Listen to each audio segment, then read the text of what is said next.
चलिए फ्रेंड्स, आज हम लोग पढ़ते हैं बाकेलाल की कॉमिक्स परियों की मुसीबत। एक दिन बाकेलाल अपने शयन कक्ष में लेटा हुआ सोच रहा था कि किसी तरह से मैं विशालगढ़ के राजा विक्रम सिंह का सिंहासन हथिया सकूं तो मज़ा आ जाएगा। लेकिन कैसे संभव हो सकता है ये? हो न हो मेरी किस्मत में ही कुछ खोट है, क्योंकि जब भी मैं अपने लाभ के लिए कोई योजना बनाता हूँ तो भाग्यवश मेरी योजना की टांग टूट जाती है और मैं हाथ मलता रह जाता हूँ। तभी उसे बाहर कुछ लोगों की चीखने चिल्लाने की आवाजें सुनाई पड़ती हैं, तो उठकर बैठ गया। बचाओ, कोई बचाओ! यह शोर कैसा है? मुझे बाहर निकलकर देखना चाहिए। फिर बाहर राजमहल के दृश्य देखते ही वह चौंक पड़ा। अरे यह क्या? रात को इस पहर में महामंत्री, सेनापति व इतने सारे सैनिक, ये सब यहाँ क्या कर रहे हैं? हो न हो कोई खास बात जरूर है। शीघ्र ही। क्या बात है मंत्री जी, आप लोग रात के इस पहर यहाँ क्या कर रहे हैं? और अभी अभी मैंने बचाओ बचाओ जैसी शोर सुना था, यह सब क्या चक्कर है? ओहो, बाकेलाल जी आ गए। हाँ, देखो अब यह क्या करता है। महामंत्री बोले, गजब हो गया बाकीलाल जी, आपने महाराज को कुछ परियां उनके शयन कक्ष से पलंग सहित उठा ले गई। एक पल तो बाकेलाल इस अपहरण की बात सुनकर चौंक पड़ा। बाकीलाल, अब मैं ये कैसे कहूँ कि महाराज की तलाश तो सैनिकों के वश की बात नहीं है। अतः तुम ही अपने विवेक बुद्धि से महाराज को खोज निकालो और उसका कोई मार्ग ढूंढ निकालो। जज जी, मैं भला क्या प्रयास कर सकता हूँ? हाँ, यदि महाराज के अपहरण में साधारण मनुष्यों का हाथ होता तो मैं अपनी जान की बाजी जरूर लगा देता, लेकिन परियों द्वारा किए अपहरण की खोज में कहाँ और कैसे कर सकता हूँ भला? उफ, मेरी तो समझ में नहीं आता कि मैं क्या करूं। करेगा क्या बूढ़े घुसट, जल्दी से मुझे राज मुकुट पहना और अपनी चिंताओं से मुक्त हो जा। परियां राजा विक्रम सिंह को लेकर परियों की रानी के पास पहुंची। महारानी की जय हो, यही है विशालगढ़ के राजा, राजा विक्रम सिंह। कुछ देर तो राजा विक्रम सिंह को कुछ समझ नहीं आया, लेकिन फिर वो अपनी मूंछों को ताव दिया और फिर वो एकदम क्रूरता से बोले, पली लानी, क्या हम पूछ सकते हैं कि हमारा अपराध क्या है? हमें इत्तला अपहरण करके यहाँ क्यों लाया गया है? परी रानी बोली, राजन, हमें खेद है कि अपने निजी स्वार्थ के लिए हमें आपका अपहरण करके ये नाटक रचना पड़ा। वास्तविकता तो यह है कि आप परीलोक में हमारे सम्मानित अतिथि हैं। पली लानी, हम थमदे नहीं कि आप क्या कहना चाहती हैं? राजा विक्रम सिंह बोले। इस जाहिर से सवाल का उत्तर देने के लिए परी रानी बोली, राजा विक्रम सिंह, हम अभी आपको विस्तार पूर्वक समझाते हैं। राजन, परीलोक की सीमा समाप्त होते ही दैत्य नगरी है और इधर कुछ दिनों से दैत्य हमारे परीलोक में घुसकर उत्पात मचाने लगे हैं। और यही नहीं, ये दुष्ट दैत्य इन दिनों कुछ परियों को भी बलपूर्वक उठा ले गए हैं। और चूंकि हम परियां उन मायावी राक्षसों से हर तरह से कमज़ोर हैं, अतः विवश होकर हमें यह जुल्म सहने के सिवाय कुछ और नहीं कर सकती हैं। लेकिन पलीलानी, आपकी इस दुखद तिथि का हमारे अपहरण से क्या ताल्लुक है? राजा विक्रम सिंह नाराज होकर बोले, राजन, आपके इस तरह यहाँ लाए जाने का उद्देश्य सिर्फ यही है कि हमें विश्वस्त सूत्रों द्वारा जानकारी मिली है कि आपके राज्य में बाकेलाल नाम का एक बुद्धिमान, बहादुर व दूरदर्शी युवक रहता है, जिसमें हर तरह की परिस्थितियों का सामना कर सकने का साहस है। और हमें ऐसा ही इंसान उन आतताई दैत्यों के अत्याचारों से मुक्ति दिला सकता है। विक्रम सिंह सोचते हैं, ओह, तो हमारे बातेलाल ते तालना में ते तलता पलीलोत तक पहुँचती है। वाकई हम खुश नसीब हैं कि हमें बातेलाल जैसा व्यक्ति हमदल के रूप में मिला है। अतः हमने यही सोचकर आपके अपहरण के नाटक रचा, ताकि हम बाकेलाल को मजबूर कर सकें कि यदि वह आपका भला चाहता है तो हमारी मदद करे। ओह, लेकिन आप थिरे तलीते थे भी हम थे मदद के लिए तह तत्ती थी।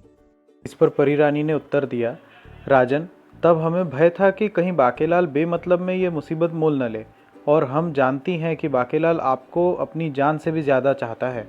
अतः आपको खतरे में देखकर वह किसी भी खतरे से टकराने में नहीं हिचकिचाएगा। राजा विक्रम सिंह गौर से परी रानी की बात सुनते हैं और बोलते हैं, मन में काफ़ी गहन अध्ययन और सोच विचार के बाद राजा विक्रम सिंह बोले, ठीक है पलीलानी, हम आपकी मदद तलने तो तैयार हैं, आप अपनी योजना बताएं। इस पर परी रानी बोली, राजन, हमारी योजना का प्रथम चरण तो पूरा हो चुका है और अब सुमन परी पृथ्वी लोक जाएगी। और फिर परी रानी राजा विक्रम सिंह को अपनी योजना बताने लगी। इधर विशालगढ़ राज दरबार में महामंत्री धर्म सिंह बेहद चिंतित थे। उफ, मेरी तो समझ में नहीं आता कि मैं कौन सा कदम उठाऊं जिससे महाराजा की कोई खोज खबर मिल सके। इधर बाकेलाल अपनी रोटियां सेकने में विलीन होकर बोला, वाकई विषय चिंता का ही है महामंत्री जी। आज बिना राजा के राज सिंहासन के साथ सूना सूना लग रहा है। हाँ बाकेलाल, यह भी एक चिंता का विषय है कि हम अधिक दिनों तक राजा के इस सिंहासन को खाली नहीं छोड़ सकते, क्योंकि बिना राजा के राजकाज सुचारू रूप से नहीं चल सकते।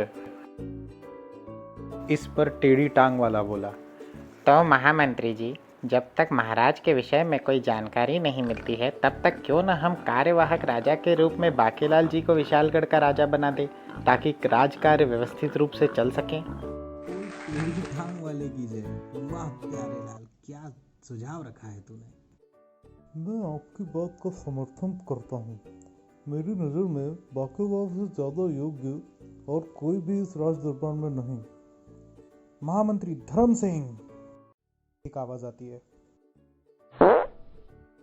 कौन हो तुम? सामने आकर बात करो।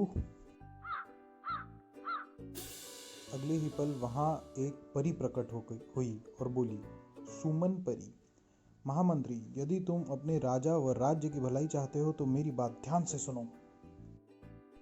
परी, बाकेलाल ने सोचा, उफ, परी की बच्ची, तुझे भी इसी समय टपकना था। अरे कमबख्त, मुझे राज सिंहासन पर तो बैठ जाने देती। आए रे मेरी किस्मत। राज्य में कुछ भी होता रहे, लेकिन बाकेलाल का महाराजा बनने का सपना खत्म नहीं होता। महामंत्री धर्म सिंह बोले, ओह, तो तुम उन परियों में से एक हो जिन्होंने हमारे महाराजा का अपहरण किया है। सुमन परी टशन में बोली, तुम ठीक समझे महामंत्री। धर्म सिंह ने आओ देखा न ताओ और सीधे आदेश झाड़ दिया, सैनिकों, गिरफ्तार कर लो इस दुष्ट को। ठीक उसी समय बाकेलाल के मस्तिष्क में बिजली की तरह एक विचार कौंधा, अगर यह परी सैनिकों द्वारा जीवित गिरफ्तार कर ली गई तो हो सकता है यह राजा विक्रम सिंह का अता पता बता दे, जो कि मेरे हित में नहीं है। तो क्यों ना मैं इसे मार दूं। मन में यह विचार जन्म लेते ही उसने अपनी म्यान से तलवार निकाली और तलवार को चाकू की तरह फेंक के बोला, ये ले परी की बच्ची, मर। ठीक उसी समय एक सैनिक ने भी अपना भाला परी की तरफ उछाल दिया, लेकिन इससे पहले कि सैनिक द्वारा फेंका भाला परी को कोई नुकसान पहुंचा सकता कि तभी बाकेलाल द्वारा परी पर फेंकी हुई तलवार भाले से टकराई और टन। बाकेलाल सोचा, उफ, मेरा यह वार भी बेकार गया। तभी धर्म सिंह बोले, फौजदार, कोई भी सैनिक इस पर प्राणघातक हमला नहीं करेगा। हमें इसे जीवित पकड़ना है ताकि हम इससे महाराज के विषय में पूछताछ कर सकें। बाकेलाल सोचने लगा, अरे अगर मुझे पता होता कि इस परी को मारने के लिए कोई सैनिक ने भी भाला फेंका है तो मैं क्यों तलवार उठाता। ऐसा सब होता देख सुमन परी सोचने लगती, लगता है ये पृथ्वीवासी बिना विवश हुए मेरी कोई बात सुनेंगे ही नहीं। अगले ही पल सुमन परी ने अपनी जादू की छड़ी सीधी की तो एक रस्सी आकर सब लोगों को बांधने लगी। उफ, यह क्या है। बाकेलाल पीछे खड़ा सोचने लगा, ओह, यह क्या घोरक धंधा है। मुझे किसी तरह इस बंधन से बचना चाहिए, लेकिन कैसे। और इससे पहले कि परी की जादुई छड़ी से निकली रस्सी बाकेलाल को बांध पाती, वह दो खंभों के बीच जाकर खड़ा हो गया। हा हा हा, मूर्ख परी। सब लोग बंध जाने के बाद सुमन परी बोली, महामंत्री धर्म सिंह, अब जबकि तुम सब लोग विवश हो चुके हो तो मेरी बात सुन लो। तुम्हारे राजा हमारे परिलोक में हमारे बंधक हैं, और यदि तुम लोग अपने राजा का भला चाहते हो तो तुम्हें अपने राज अतिथि बाकेलाल को हमारी मदद के लिए परिलोक में भेजना होगा। मदद? तुम वो बाकेलाल से क्या मदद चाहते हो? तभी बाकेलाल उन दो खंभों के बीच में से निकलता हुआ बोला, लेकिन परी जी, मैं भला हर तरह से सक्षम आप परियों की क्या मदद कर सकता हूँ। लाल मन में बोला, और कर सकता होऊंगा भी, तो भी भला तुम्हारी मदद मैं क्यों करने लगा। सुमन परी खुश होकर बोली, वाह, तो तुम ही बाकीलाल हो। वाकई जैसा कि हमने सुना था, तुम असाधारण बुद्धिमान हो, वरना मेरे जादुई बंधन से बचना असंभव है। बाकीलाल बोला, परी जी, आपने मेरे प्रश्न का उत्तर नहीं दिया कि मैं आप लोगों की क्या मदद कर सकता हूँ। सुमन परी बोली, बाकीलाल, तुम्हारे इस प्रश्न का उत्तर तो परी रानी ही देंगी, और इसके लिए तुम्हें मेरे साथ परी लोक चलना होगा। परी लोक? इस पर महामंत्री धर्म सिंह बोले, लेकिन तुमने यह कैसे सोच लिया कि हम बाकीलाल को तुम्हारे साथ परीलोक भेजने पर सहमत हो जाएंगे। सुमन परी बोली, महामंत्री, तुम शायद अपने राजा के शुभ चिंतक नहीं हो, वरना तुम इनकार ही नहीं कर सकते थे। बको मत परी, तुम शायद नहीं जानती कि अपने राजा के शुभ के लिए हम अब सब अपनी जान तक दे सकते हैं। सिंह नाराज होकर बोले, हाँ हाँ, दे सकते हैं, हाँ। बाकीलाल मन ही मन बोला, और मैं अपने शुभ के लिए राजा की जान ले भी सकता हूँ। परी बोली, यदि तुम लोग अपने राजा की भलाई चाहते हो तो बाकीलाल को अभी इसी समय मेरे साथ भेजना होगा। फिर कुछ देर सोचने के बाद सेनापति बोले, बाकीलाल, मेरी समझ में तो अब इस परी की बात मान लेने के अतिरिक्त कोई और रास्ता ही नहीं है हमारे पास। हाँ बाकीलाल, महाराज के हित को ध्यान में रखते हुए हमें यह खतरा तो उठाना ही पड़ेगा। तैश में आकर बाकीलाल बोला, ठीक है, यदि आप सब लोग यही चाहते हैं कि मैं परीलोक जाऊं, तो मैं भी वहां जाने के लिए एकदम तैयार हूं। सुमन परी सोचने लगी, वाह, क्या देशभक्ति की भावना है। अपने राजा के लिए मौत के मुंह में भी जाने से नहीं हिचकिचा रहा है ये। बाकीलाल जी, हमें आपसे ऐसे ही उत्तर की आशा थी। बोलो बाकीलाल की जय। बाकीलाल मनी मन बोला, कमबख्तों, मुझे मौत के मुंह में धकेलकर खुशी मना लो, लेकिन इतना याद रखो कि यदि परीलोक में मेरे हाथ अवसर आया तो मैं राजा विक्रम सिंह और संपूर्ण परीलोक की खाट खड़ी करने में नहीं चूकूंगा। जैसे ही परी ने अपनी छड़ी को जमीन की ओर किया तो तुरंत ही वहाँ एक सफ़ेद हंस प्रकट हो गया। परी बोली, बाकीलाल, तुम इस हंस पर बैठ जाओ, यह तुम्हें मेरे साथ साथ परीलोक ले चलेगा। जी। हमारी शुभकामना तुम्हारे साथ है बाकीलाल। ईश्वर करे तुम महाराज के साथ सकुशल जल्दी लौटो। फिर बाकीलाल और सुमन परी जैसे ही परीलोक की सीमा में प्रवेश हुए तो एक चौकीदार राक्षस बोला, अरे यह क्या, परीलोक में बाला पृथ्वी मानव का क्या काम जी? मुझे तुरंत ये सूचना दैत्यराज को देनी चाहिए। इधर परीलोक पहुंचने पर बाकीलाल को भी परी रानी के दरबार में पेश किया गया। महारानी की जय हो, मैं बाकीलाल को अपने साथ लाने में सफल रही हूँ। सुमन परी खुद की बड़ाई करते हुए बोली, तो बाकीलाल, तुम तो ये जान ही चुके हो कि तुम्हारे महाराज इस समय हमारे बंदी हैं, और यदि तुम उनका भला चाहते हो तो तुम्हें हमारी मदद करनी होगी। परी रानी बोली। बाकीलाल मनी मन सोचता रहा, मूर्ख परी, वक्त आने दे, फिर मैं तेरी और राजा विक्रम सिंह की ऐसी खाट खड़ी करूँगा कि तू भी याद करेगी कि किसी बाकीलाल से पाला पड़ा था। फिर परी रानी ने बाकीलाल को परीलोक में लाने का प्रयोजन बता दिया। प्रयोजन सुनते ही बाकीलाल के होश फाख्ता हो गए। बुरे भसे बाकीलाल, ये परियां तो तुझे दैत्यों के द्वारा मरवाने परीलोक लाई हैं।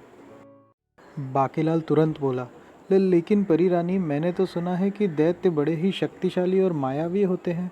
फिर मैं एक साधारण सा इंसान उन दैत्यों से आपकी किस तरह रक्षा कर सकता हूँ? इस पर तुरंत परी रानी बोली, बाकीलाल, हमने तुम्हारे बुद्धि व विवेक की जो चर्चा सुनी है ना, उसके अनुसार तुम्हारे लिए कोई कार्य असंभव नहीं है। अब आप आराम कीजिए, बाद में परी कुमारी मीना आपको परीलोक की सैर करवाएंगी। उधर तुरंत ही वह चौकीदार दैत्यराज के पास पहुंचा और, अयो दैत्यराज की जय हो जी, पृथ्वी से एक मानव ने अभी अभी एक परी के साथ परीलोक में प्रवेश किया जी।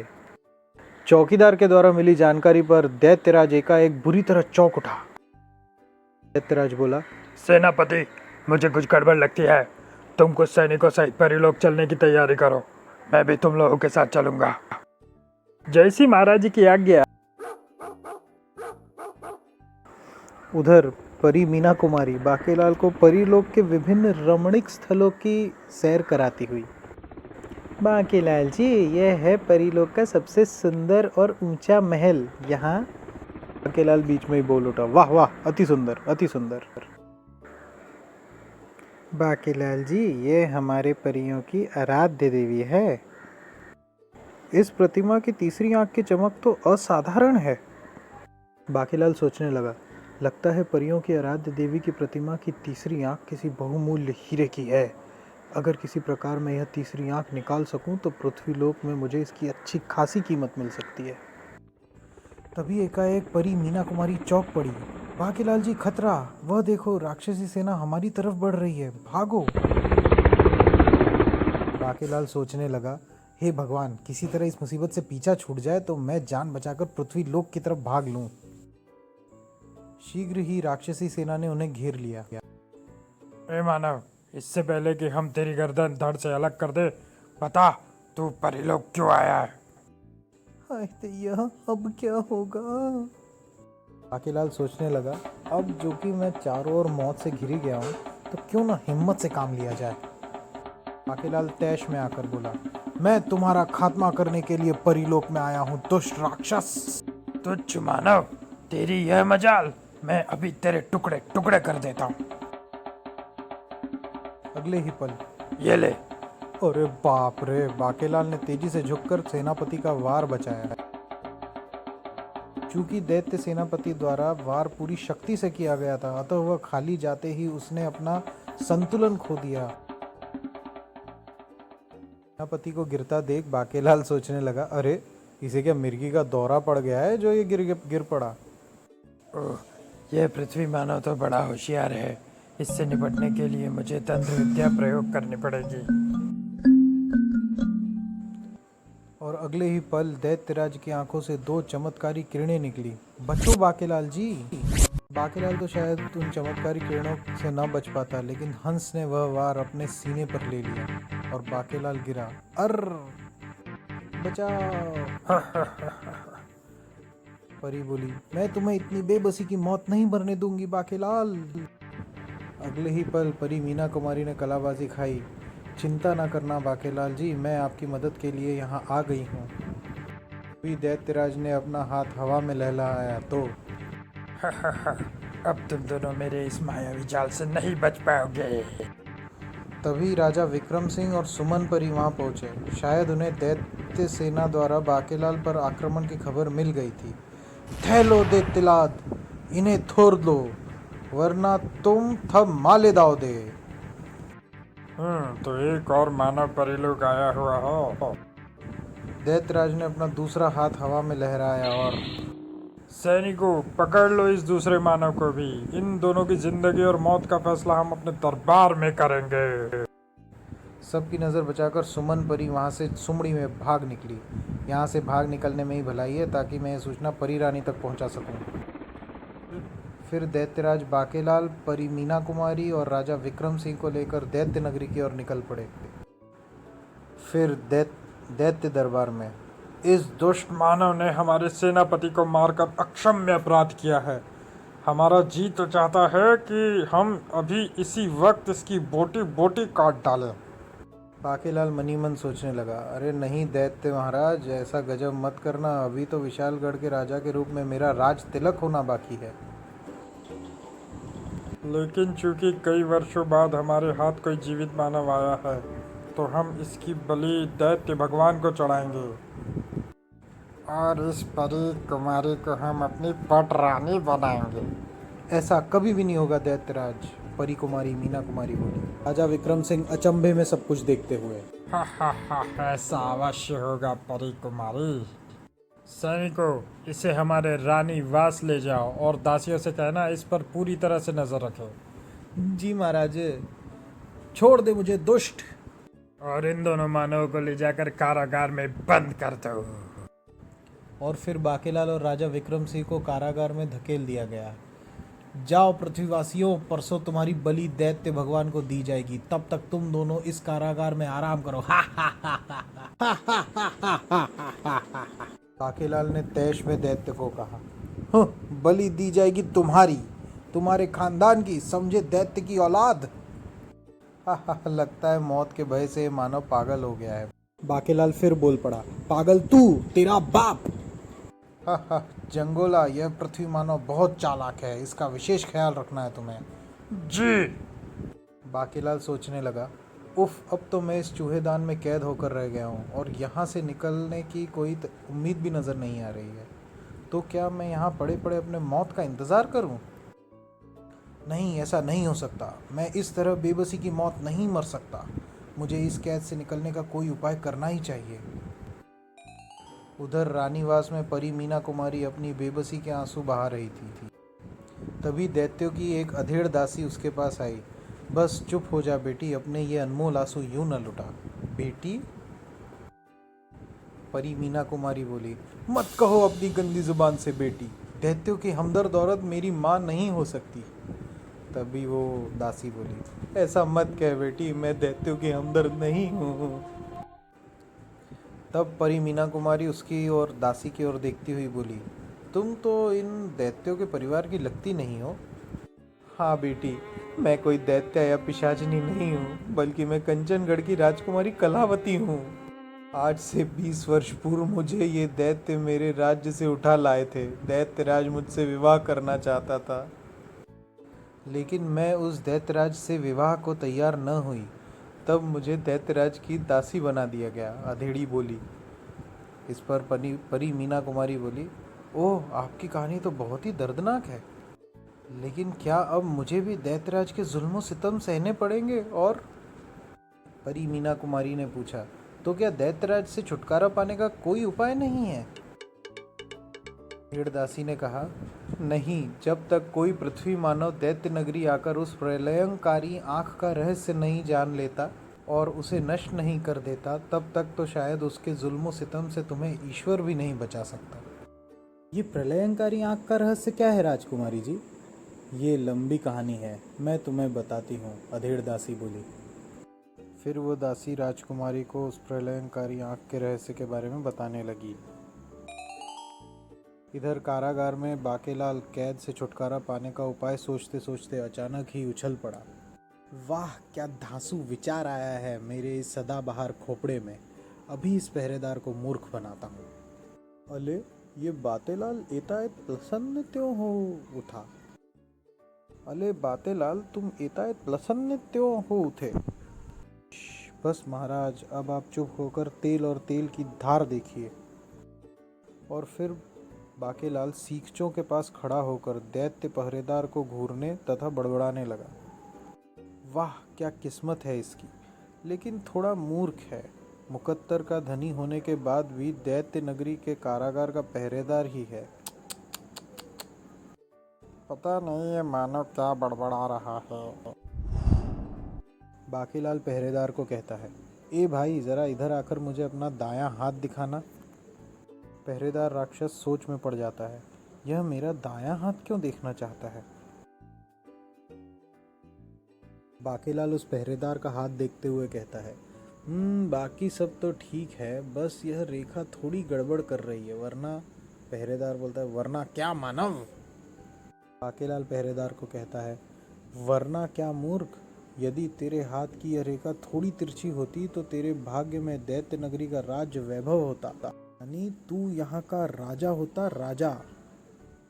दैत्य सिपाही उत्साह में पूछता है, तो मानो ऐसा कोई उपाय है जिसके करने से मेरे हाथ की यह रेखा तिरछी हो सके और मैं यहाँ का राजा बन सकूं? बाकीलाल कहता है, उपाय तो है दैत्यराज, लेकिन मेरे उपाय करने से तुम्हें तकलीफ बहुत होगी। पहरेदार बोला, दैत्य नगरी का राजा बनने के लिए मैं कोई भी तकलीफ बर्दाश्त कर सकता हूँ, तुम उपाय करो मानव। बाकीलाल मन ही मन, वाह, फंस गया पक्षी जाल में। इधर राजा विक्रमादित्य को कुछ समझ ही नहीं आ रहा है। आथिल बातेलाल त्या तितली पता ला रहा है। बाकीलाल बोला, तो फिर जल्दी से दरवाजा खोलकर अंदर आ जाओ ताकि मैं उपाय कर सकूं। बाकीलाल मन ही मन बोलता है, आ बेटा आ, तुझे तो मैं अब जहन्नुम का राजा बनाए देता हूँ। जंगोला, अब तुम यहाँ बैठ जाओ और अपनी तलवार मुझे दे दो ताकि मैं तुम्हारे हाथों की रेखा थोड़ी तिरछी कर सकूं। जंगोला बाकीलाल को अपनी तलवार देते हुए कहता है, यह लो मेरी तलवार, लेकिन रेखा ज़रा ठीक ही बनाना ताकि कोई कमी न रह जाए और मैं दैत्य नगरी का राजा बन सकूं। बाकीलाल कहता है, तुम फिक्र मत करो, मैं सब ठीक कर दूंगा। फिर तलवार हाथ में आते ही बाकीलाल ने जंगोला की गर्दन एक झटके में उड़ा दी। बाकीलाल राजा को छोड़कर तेजी से बाहर निकलता है। विक्रम सिंह बाकीलाल से बोलता है, अले बातेलाल, यह क्या तल रहे हो, मुझे तो बाहर निकाल लो। बाकीलाल कहता है, महाराज आप कुछ देर यहीं रुकिए, मैं बाहर की स्थिति का जायजा लेके आता हूँ। बाकीलाल जैसे ही आगे बढ़ा तो उसे गलियारे के अंत में 2 दैत्य पहरा देते हुए दिखाई दिए, तो वह थोड़ा ठिठक गया। अरे यह क्या, यहाँ तो 2 दैत्य पहरा दे रहे हैं और इन्हें आंख बचाकर निकलना असंभव है। फिर कुछ सोचकर बाकीलाल बेखौफ होकर आगे बढ़ा। उसमें से एक पहरेदार बोला, अरे यह क्या, यह मानव कारागार से कैसे बाहर निकल आया? हाँ। अगले ही पल पहरेदार, ठहरो मानव, वरना तुम्हारी गर्दन धड़ से उड़ा दी जाएगी। तभी बाकीलाल हंस पड़ा, हा हा हा, आखिर तुम लोग भी धोखा खा गए। मूर्खों, मैं पृथ्वीवासी नहीं बल्कि तुम्हारा साथी जंगोला हूँ। मानव तू हमें मूर्ख समझता है, बकवास करता है। बकवास नहीं दोस्तों, मैंने उसी पृथ्वीवासी से किसी भी व्यक्ति के रूप को धारण करने की विधि सीखी है। हमें तुम्हारी बात पे बिल्कुल भरोसा नहीं है। बाकीलाल बोला, ठीक है, अभी यकीन आ जाता है तुम लोगों को, बस एक पल के लिए तुम लोग अपनी आंखें बंद कर लो, मैं अभी अपने असली रूप में आ जाता हूँ। पहरेदार बोले, ठीक है, हम आंखें बंद करते हैं, तुम जल्दी से अपने वास्तविक रूप में आ जाओ। यदि ऐसा हुआ तो यह बहुत बड़ा चमत्कार होगा। बाकीलाल सोचता है, मूर्खों, बस एक बार तुम्हारी आंखें बंद करने की देर है कि फिर तुम कभी भी आंखें नहीं खोल पाओगे। फिर जैसे ही दोनों पहरेदारों ने अपनी अपनी आंखें बंद की तो यह देखो प्यारो, मेरी असली रूप। वह दृश्य दूर छत पर खड़े एक अन्य राक्षस ने देखा। ओह, यह पृथ्वी मानो तो मेरे साथियों की हत्या करके भाग रहा है। अगले ही पल वो राक्षस चिल्लाया, पृथ्वीवासी कारागार से भाग रहा है, इसे पकड़ो। बाकीलाल को सारे राक्षस चारों तरफ से घेर लेते हैं। मानव तू चारों ओर से घिर चुका है, अतः अब अपने आप को हमारे हवाले कर दे। मारे गए। तभी बाकीलाल हवा में उठने लगता है। अरे यह क्या, ऐसा लगता है कोई अदृश्य शक्ति मेरा हाथ पकड़कर ऊपर खींच रही है। उफ, यह कौन सी मुसीबत है जो मुझे उड़ा लिए जा रही है। तभी अदृश्य सुमन परी की आवाज़ बाकीलाल के कानों से टकराई। घबराओ नहीं बाकीलाल, मैं सुमन परी हूँ, मैं अदृश्य रूप में तुम्हारी मदद करने आई हूँ। फिर सुमन परी ने बाकीलाल को अदृश्य कालीन पे खींच लिया और कहा, बाकीलाल ये अदृश्य कालीन है, इस पर जो भी खड़ा रहता है वह अदृश्य रहता है, तुम अब दैत्यों से बच गए हो। बाकीलाल तुम इस कालीन पर यहीं रहना, मैं जरा राजा विक्रम सिंह और राजकुमारी की खबर लेकर आती हूँ। ठीक है। फिर सुमन परी जादुई कालीन से उतरकर अदृश्य रूप में दैत्य नगरी की ओर उड़ चली। बाकीलाल कालीन पर बैठा सोचने लगा, बेटा बाके, बड़ी मुश्किल से तेरी जान इन दैत्यों से बची है, अतः अगर अपनी जान की सलामती चाहता है तो तुरंत ही पृथ्वी लोक का रास्ता पकड़। अगले ही पल बाकीलाल कालीन को आदेश देता है, ए जादुई कालीन, मुझे पृथ्वी लोक ले चल। भाड़ में जाए राजा और ये परियां, मैं तो चला पृथ्वी लोक। फिर जब बाकीलाल परीलोक से होकर गुजर रहा था तो वह एकाएक चौंक पड़ा। अरे यह तो परियों की आराध्य देवी की वही प्रतिमा है जिसकी तीसरी आंख एक किसी बहुमूल्य हीरे की है। क्यों ना मैं चलते चलते परियों की आराध्य देवी की तीसरी आंख निकाल लूं और फिर उस बहुमूल्य आंख को पृथ्वी लोक में बेचकर पृथ्वी के किसी भी कोने में ठाठ से अपना जीवन गुजारूं। दिमाग में इस शरारत के जन्म लेते ही बाकीलाल उस प्रतिमा के पास पहुंचा और प्रतिमा के माथे पर जड़ा तीसरा नेत्र निकालने लगा। वाकई मुझे पृथ्वी पर इसकी बहुत अच्छी कीमत मिलेगी। इधर एक चौकीदार परी ने बाकीलाल को ये करते हुए देख लिया। अरे यह पृथ्वी मानो क्या कर रहा है, मुझे इसकी खबर तुरंत ही परी रानी को देनी चाहिए। फिर जैसे ही बाकीलाल अपने प्रयत्न में कामयाब हुआ कि तभी परी रानी बोलती है, अरे बाकीलाल, यह तुमने क्या अनर्थ किया है, मर गए। इसी हड़बड़ाहट में बाकीलाल के हाथ से वह आंख छूट गई और जमीन पर गिरकर टूट गई। आराध्य देवी की तीसरी आंख के जमीन पर गिरकर नष्ट होने की ही देर थी कि तभी उन्हें ऐसा लगा कि कहीं दूर प्रलय आ गया है। यह आग की लपटें तो राक्षस नगरी से उगती लगती हैं। हाँ, ऐसा लगता है कि मानो दैत्य नगरी में प्रलय आ गया हो। से ही परियों का ध्यान बाकेलाल के ऊपर से हट गया। बाकेलाल मनी मन सोचने लगा, बाके बेटा भाग ले यहाँ से, मौका अच्छा है, किसी का भी ध्यान तेरी तरफ नहीं है। लेकिन तभी महाराणा जी, वह देखिए, पृथ्वीवासी भागने की कोशिश कर रहा है। अगले ही पल परी रानी के आदेश पर बाकेलाल को पकड़ लिया गया। परी रानी आदेश देती है, ले चलो इस मूर्ख को, इसने हमारी आराध्य देवी की तीसरी नेत्र निकालकर न केवल हमारी आराध्य देवी का अपमान किया है, साथ ही इसने ऐसा करके संपूर्ण परिलोक को परेशानी में डाल दिया है। फंस गए बेटा बाकेलाल, अब तेरी वह दुर्दशा होगी कि तू खून के आंसू रोएगा। परी रानी गुस्से में चिल्लाई, अब हम इसे ऐसा कठोर दंड देंगे कि पूरी दुनिया याद रखेगी। बाकेलाल बोला, जज जी, परी रानी मुझे माफ कर दीजिए। बाकेलाल अपनी बात पूरी कर पाता कि तभी माँ, अरे मेरी बेटी वापस आ गई। क्या परी कुमारी, मीना, राजा विक्रम सिंह, सुमन परी दैत्यों की कैद से वापस आ गए? बाकेलाल भी सोच में पड़ गया। फिर कुछ पल माँ और बेटी के बीच में भावनात्मक मिलाप के बाद अभी एकाएक मीना कुमारी परी रानी को पूछती है, अरे माँ, यह तो बताओ कि आराध्य देवी के माथे पर जड़ी तीसरी व रहस्यमयी आग को किसने नष्ट कर दिया? अरे वो तो इस दुष्ट बाकेलाल ने, इसने। मीना कुमारी बाकेलाल की ओर मुड़कर बोली, वाह बाकेलाल जी, आज आपकी वजह से ही न केवल मैं दुष्ट दैत्यों की कैद से आज़ाद हो पाई हूँ, बल्कि आपके ही कारण हम परियों को उन दुष्ट दैत्यों से हमेशा हमेशा के लिए मुक्ति मिल गई है। बाकेलाल अचंभित होकर असमंजस में परी की तरफ देखता हुआ रानी मीना कुमारी को पूछती है, ये तुम क्या कह रही हो बेटी? भला इसकी वजह से तुम कैसे आज़ाद हुई और हमें हमेशा के लिए दैत्यों से छुटकारा मिल गया, ये तुम कैसे कह सकती हो? मीना कुमारी बोली, अरे माँ, इस रहस्य के पीछे एक कहानी है जो कि मुझे दैत्य नगरी में दासी के रूप में रह रही कंचनगढ़ की राजकुमारी कलावती ने बताई है। मगर उसके पहले मीना कुमारी ने बाकेलाल से पूछा, लेकिन बाकेलाल जी, आपको कैसे पता चला कि आराध्य देवी की प्रतिमा में जड़ी तीसरी आग नष्ट होते ही पूरी दैत्य नगरी तबाह हो जाएगी? जी।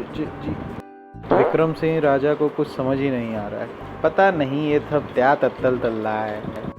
फिर बाकेलाल तुरंत ही बात को पलटते हुए बोला, दैत्य नगरी में 2 दैत्यों को मैंने आपकी आराध्य देवी की प्रतिमा पर जड़ी तीसरी आग के बारे में रहस्यपूर्ण अंदाज में बात करते हुए सुना, और फिर उन्हीं की बातों से मैंने अंदाज़ा लगाया कि हो न हो इस तीसरी आंख में ज़रूर कोई ऐसा भेद है जो दैत्यों के लिए परेशानी का विषय है। तो जैसे ही मैं दैत्यों के चंगुल से सुमन परी की मदद से निकला तो मैं सीधा यहीं आकर उसी आंख का रहस्य जानने का यत्न कर ही रहा था कि तभी परी रानी आ गई और फिर हड़बड़ाहट में आंख मुझसे गिर गई और नष्ट हो गई। परी रानी मलाल करते हुए बोली, और फिर मैं तुम्हें गलत समझ बैठी, जो कि मेरी गलती थी। अरे हाँ, मुझे याद आ रहा है, आज से 20 वर्ष पूर्व की बात है जब कुछ राक्षसों ने पहली बार परिलोक पर आक्रमण किया था और वह कुल देवी की प्रतिमा को भी उठाकर ले गए थे। लेकिन फिर दूसरे ही दिन वो उस प्रतिमा को लेकर वापस भी आ गए। राज परी रानी से बोले, परी रानी, ये लो अपनी आराध्य देवी की प्रतिमा। हम दैत्य अवश्य हैं, लेकिन फिर भी हमें यह अच्छा नहीं लगता कि हम किसी के धर्म कर्म में रोड़े अटकाएं। और चूंकि हमारे सैनिकों से यह अपराध हुआ है, अतः हमने इस मूर्ति में एक बहुमूल्य तीसरी आंख जड़वाई है, जो कि हमारा प्रायश्चित है। लेकिन खबरदार परी रानी, इस तीसरी आंख को भूल कर भी नष्ट न करना, वरना हम समझेंगे कि तुमने हमसे विद्रोह कर दिया है और तुम्हारे विद्रोह के दंड स्वरूप हम पूरे परिलोक को नष्ट कर देंगे। राज, हम तीसरी आंख को कभी नष्ट नहीं करेंगे। पर मीना कुमारी बोली, हाँ माँ, यही रहस्य था कुल देवी की तीसरी आंख का। मगर समझ में ये नहीं आ रहा है कि दैत्यराज ने यह प्रलयंकारी आंख हमारी कुल देवी की प्रतिमा में क्यों जड़वाई? वो इसे अपने पास रखता तो शायद ज़्यादा सुरक्षित रहता। तब मीना कुमारी ने कंचनगढ़ की राजकुमारी के विषय में विस्तार से बताते हुए कहा, और माँ, इसी राजकुमारी कलावती ने मुझे उस प्रलयंकारी आंख के बारे में बताया। एक दिन दैत्यराज के एक गुप्तचर ने आकर उन्हें सूचना दी, आइयो दैत्यराज, मैंने पृथ्वीलोक में एक ऐसे सन्यासी का पता लगाया जी, जिसने अपनी तपस्या द्वारा ब्रह्मा जी को प्रसन्न कर उनसे एक ऐसा चमत्कारी तीसरा नेत्र प्राप्त किया है कि यदि सन्यासी जी उस नेत्र से किसी रोगी को देख लेते तो उसका रोग दूर हो जाता था जी। और भी कुछ बिना बात की बड़बड़। तभी दैत्यराज उसे चुप करते हुए बोले, बस बस गुप्तचर, हम उस तीसरे नेत्र का महत्व जान चुके हैं और हम अभी पृथ्वी लोक जाकर उस नेत्र को दैत्य नगरी ले आएंगे। फिर पृथ्वी लोक पहुंचकर दैत्यराज ने सन्यासी के तीसरे नेत्र का चमत्कार देखा और फिर आगे बढ़कर तलवार के एक ही वार से सन्यासी का तीसरा नेत्र निकाल दिया। घायल हालत में सन्यासी बोले, उद्दंड दैत्य, तूने जिस प्रयोजन से मेरी तीसरी नेत्र निकाला है, तेरा वह प्रयोजन इस नेत्र से कभी भी पूरा नहीं होगा। यानी एक प्रकार से तेरे लिए यह नेत्र एक चमत्कारी पत्थर ही साबित होगा, लेकिन जिस दिन यह पत्थर नष्ट होगा उस दिन तेरा ही नहीं, तेरे समूची जाति का सर्वनाश हो जाएगा। आह, और ये भी याद रखना कि यह पत्थर रूपी आंख पृथ्वी लोक के ही किसी मानव के द्वारा नष्ट होगी। दैत्यराज मनी मन सोचने लगा, उफ, मैंने सुना है इन सिद्ध पुरुषों का श्राप कभी खाली नहीं जाता। फिर दैत्यराज उस आंख को दैत्य नगरी ले तो आया, लेकिन वह चिंतित था। उफ, अब मैं इस मुसीबत को कहाँ सुरक्षित रखूं जिससे यह नष्ट न होने पाए। दैत्यराज अभी इस आंख की सुरक्षा का कोई उपाय सोच ही रहा था कि तभी, दैत्यराज की जय हो, हम आपके लिए खूबसूरत उपहार लाए जी, मुझे छोड़ दो। ओह परी। फिर एकाएक दैत्यराज चौंक पड़ा। यह मूर्ति कैसी है? जज जी, ये परियों की आराध्य देवी की मूर्ति है जी, हम इसे इनके पवित्र स्थान से लूट कर लाए हैं। अब उस मूर्ति को देखकर दैत्यराज सोचने लगा, क्यों न इस प्रलयंकर आँख को इस मूर्ति में प्रतिष्ठित कर किसी बहाने वापस परिलोक छोड़ आऊं। अब ना कोई इस आँख का रहस्य जान पाएगा और ना ही कभी मेरा या दैत्य नगरी का विनाश होगा। ये दैत्यराज क्या सोचता जी है। और इस तरह दैत्यराज ने अपनी तबाही और बर्बादी को तुम्हारी आराध्य देवी की मूर्ति की तीसरी आंख के रूप में प्रतिष्ठित कर मूर्ति परलोक पहुंचा दिया। ओह, यह दैत्यराज तो बड़ा ही चालाक है। इस पर परी रानी बोली, तो यह था कुल देवी की आंख का रहस्य। हाँ माँ, बाकेलाल सोचने लगा, काश मुझे रहस्य पहले मालूम होता तो मैं यह आंख कभी भी नष्ट न करता। तो इसका मतलब उन दुष्ट दैत्यों का विनाश हमारे बातेलाल के प्रयत्नों से ही संभव होता था, राजा विक्रम सिंह बोले। और बाकेलाल सोचने लगा, मेरे प्रयत्नों से नहीं राजा, मेरी बेवकूफ़ी से कह, मेरी बेवकूफ़ी से। और फिर अगले दिन परियों के दरबार में, बाकेलाल जी, आज आपके ही कारण हम परियों के जीवन में सुख और शांति के दिन आए हैं, अतः हमने आपको महापुरुष के रूप में सम्मानित करने का फैसला किया है। परी रानी को ऐसा कहते सुन बाकेलाल सोचने लगा, ओह, फिर मेरी योजना की टांग टूट गई। मैंने परियों को हमेशा के लिए दुष्ट राक्षसों से मुक्त कर दिया और बदले में परी रानी ने मुझे फूलों का हार दिया। कुछ नहीं तो कम से कम किसी परी से ही मेरा विवाह करा देती। चल बेटा बाके, तेरी किस्मत में यही लिखा है। अले त्या थोत लयो बातेलाल, विथाल गढ़ तलने की तैयारी तलो, वहाँ हमारी हमारी प्रतिष्ठा तल रही है। जी हाँ महाराज, मैं यही सोच रहा था कि हमें जल्दी विशालगढ़ चलना चाहिए। बाकेलाल सोचने लगा, इस बार तो बच गए बेटा विक्रम सिंह, लेकिन अगली बार नहीं बचोगे, मेरा नाम भी बाकेलाल है। फिर दोनों परी रानी के द्वारा दिए गए हंस पर बैठकर पृथ्वीलोक की ओर चल दिए।